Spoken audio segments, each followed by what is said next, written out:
আসসালামু আলাইকুম। বাংলাদেশ বেতার, গোপালগঞ্জ। খবর পড়ছি শাহনাজ রেজা অ্যানি। নড়াইলের লোহাগড়া উপজেলার লক্ষ্মীপাশা ইউনিয়ন পরিষদ, ভূমি অফিস, কমিউনিটি ক্লিনিক, স্বাস্থ্য ও পরিবার কল্যাণ কেন্দ্র সহ ডিজিটাল সেন্টার পরিদর্শন করেছেন জেলা প্রশাসক শারমিন আক্তার জাহান। জেলা প্রশাসক এসব পরিদর্শন শেষে সন্তোষ প্রকাশ করে ইউনিয়ন পরিষদ থেকে প্রাপ্ত জনগণের সকল সেবা নিশ্চিতকরণের ওপর গুরুত্ব আরোপ করেন। উপজেলা নির্বাহী কর্মকর্তা মোহাম্মদ আবু রিয়াদ, সহকারী কমিশনার ভূমি মিঠুন মৈত্র, জেলা ও উপজেলা প্রশাসনের কর্মকর্তাগণ, ইউনিয়ন পরিষদের সদস্য ও কর্মকর্তা কর্মচারীরা এ সময় উপস্থিত ছিলেন। মাদারীপুরের গ্রাম আদালতের কার্যক্রমের অগ্রগতি পর্যালোচনা ও করণীয় নির্ধারণ বিষয়ক এক সভা গতকাল জেলা প্রশাসক কার্যালয়ের সম্মেলন কক্ষে অনুষ্ঠিত হয়েছে। জেলা প্রশাসক মোসাম্মদ ইয়াসমিন আক্তার এতে প্রধান অতিথি হিসেবে উপস্থিত ছিলেন। সভায় গ্রাম আদালতের সেবা আরও কার্যকর ও জনবান্ধব করতে নানা দিক নির্দেশনা দেওয়া হয়। এছাড়া প্রাক বিচার ও শুনানির মাধ্যমে মামলা নিষ্পত্তি করায় পাঁচচর ইউনিয়ন পরিষদকে জেলা প্রশাসনের পক্ষ থেকে সম্মাননা স্মারক প্রদান করা হয়। জেলা স্থানীয় সংবাদ বিভাগ সরকার বিভাগের উপপরিচালক মোহাম্মদ হাবিবুল আলমের সভাপতিত্বে ইউএনডিপির project analyst Mabel Sylvia Rodrigues, উপজেলা নির্বাহী অফিসার সহ ইউনিয়ন পরিষদের চেয়ারম্যানগণ এ সময় উপস্থিত ছিলেন।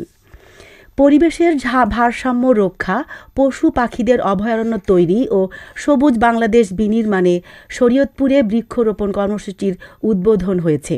গতকাল জেলা প্রশাসক তাহসিনা বেগম প্রধান অতিথি হিসেবে দেওভোগ সরকারি প্রাথমিক বিদ্যালয়ের সামনের সড়কে বৃক্ষরোপণ করে এ কর্মসূচির উদ্বোধন করেন। প্রধান নির্বাহী কর্মকর্তা মোহাম্মদ নজরুল ইসলামের সভাপতিত্বে সহকারী পুলিশ সুপার, এলজিইডির নির্বাহী প্রকৌশলী, বাংলাদেশ কৃষি সম্প্রসারণ অধিদপ্তরের উপপরিচালক, জেলা বন কর্মকর্তা, পরিবেশ অধিদপ্তরের সহকারী পরিচালক, জেলা প্রাণী সম্পদ কর্মকর্তা, সদর উপজেলা নির্বাহী কর্মকর্তা সহ বিভিন্ন দপ্তরের প্রধানগণ এ সময় উপস্থিত ছিলেন।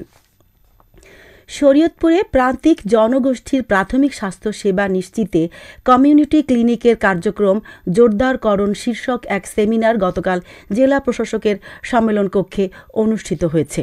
কমিউনিটি ক্লিনিক স্বাস্থ্য সহায়তা ট্রাস্টের ব্যবস্থাপনা পরিচালক মোহাম্মদ আখতারুজ্জামান এতে প্রধান অতিথি হিসেবে উপস্থিত ছিলেন।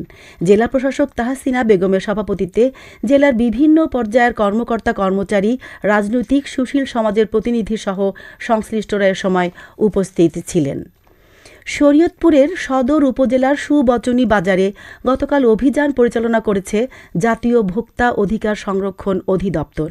জেলা কার্যালয়ের সহকারী পরিচালক জান্নাতুল ফেরদৌসের নেতৃত্বে এই অভিযান পরিচালিত হয়।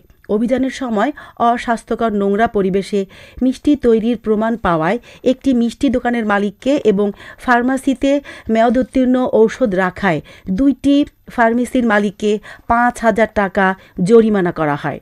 জেলা স্যানিটারি ইন্সপেক্টর আবুল হোসেন এর সময় উপস্থিত ছিলেন।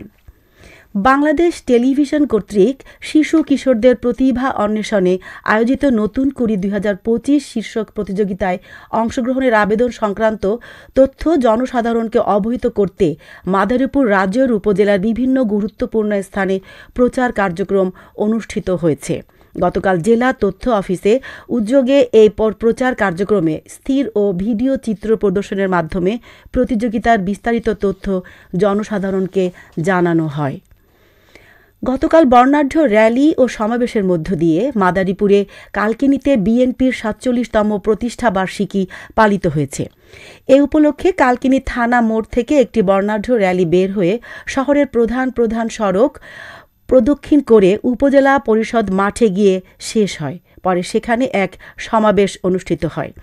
কেন্দ্রীয় বিএনপির সহ সাংগঠনিক সম্পাদক খন্দকার মাসুকুর রহমান মাসুক এতে প্রধান অতিথি হিসেবে উপস্থিত ছিলেন।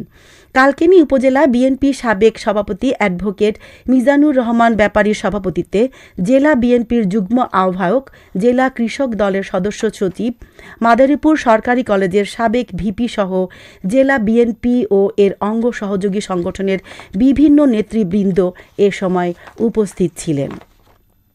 খেলার খবর হ্যান্ডবল।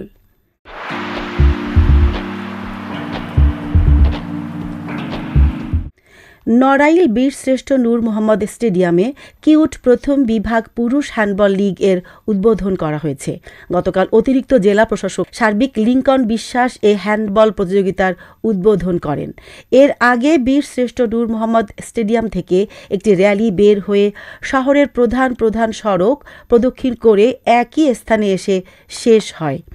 উদ্বোধনী খেলায় ইয়ং প্যাগাসাস ক্লাব ৭-০ গোলে তুষার স্মৃতি সংসদকে পরাজিত করেছে। জেলা ক্রীড়া অফিসার মোহাম্মদ কামরুজ্জামানের সভাপতিত্বে বাংলাদেশ হ্যান্ডবল ফেডারেশনের টেকনিক্যাল কমিটির যুগ্ম সদস্য সচিব সাঈদ, জেলা ক্রীড়া সংস্থার কর্মকর্তা সহ হ্যান্ডবল প্রেমীরা এ সময় উপস্থিত ছিলেন। সবশেষে আবহাওয়া।